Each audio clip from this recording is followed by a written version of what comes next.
احمدہ و نصلی علی رسولہ الکریم اما بعد فاعوذ باللہ من الشیطان الرجیم بسم اللہ الرحمن الرحیم۔ ناظرین، آج بات کریں گے اختلاج قلب اور خفقان قلب کے۔ تو اکثر لوگ جو ہیں، اکثر معالجین بھی اس کو ایک ہی چیز سمجھتے ہیں، جبکہ یہ مختلف دو بیماریوں کے علامت ہے۔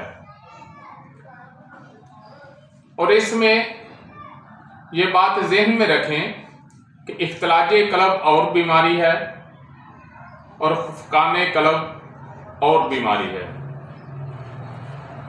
دل کے صرف تین ہی فعل ہیں، یا دل تحریک میں ہوگا، یا تسکین میں ہوگا، یا تحلیل میں ہوگا۔ اختلاج قلب اس وقت ہوتا ہے جب دل تحریک میں ہو، اس میں سکیڑ بھی ہوگا، درد بھی ہوگا، جلن بھی ہوگی، اور اس کے لیے بہترین جو کعوہ ہے وہ اجوین اور پودینے کا ہے۔ یہ اختلاج قلب ہے۔ اب آتے ہیں خفقان قلب پر۔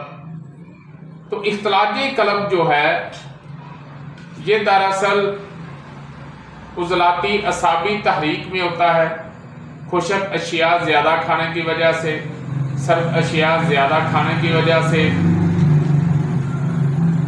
جسم میں خشکی جو ہے وہ بڑھ جاتی ہے، جسم میں صداع کا غلبہ ہوتا ہے، اور اس میں سوزش آ جاتی ہے، یعنی کہ قلب و عضلات میں سوزش جو ہے وہ پیدا ہو جاتی ہے اور یہ سکیڑ پیدا ہو جاتا ہے۔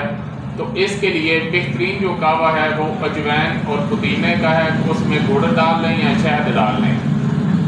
اب چلتے ہیں خفقان قلب پر۔ تو خفقان قلب جو ہے یہ دراصل جب دل تحلیل میں ہوتا ہے اس وقت خفقان قلب ہوتا ہے۔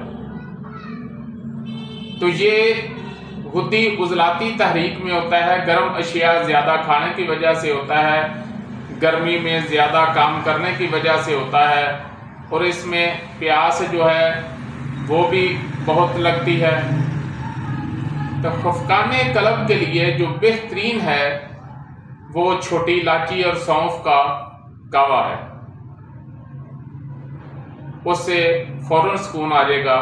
اس میں آپ گرمے کا استعمال کریں، کیلے سیب کا ملک شیک کا استعمال کریں، کدو ٹینڈے کالی توری گاجر شلجم، ان اشیاء کا استعمال جو ہے وہ آپ کے لیے فائدہ مند ہوگا۔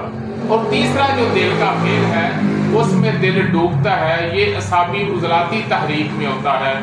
اس کے لیے اس میں کوئی کام کرنے کو جی نہیں چاہتا، جی چاہتا ہے کہ میں لیٹا رہوں ایک ہی جگہ۔ تو اس کے لیے لونگ اور دار چینی کا کعوہ جو ہے وہ بہترین ہے، کالے چنے کا شوربہ، کریلے، اسی طرح یہ تلی ہوئی چیزیں جو ہیں وہ آپ استعمال کر سکتے ہیں۔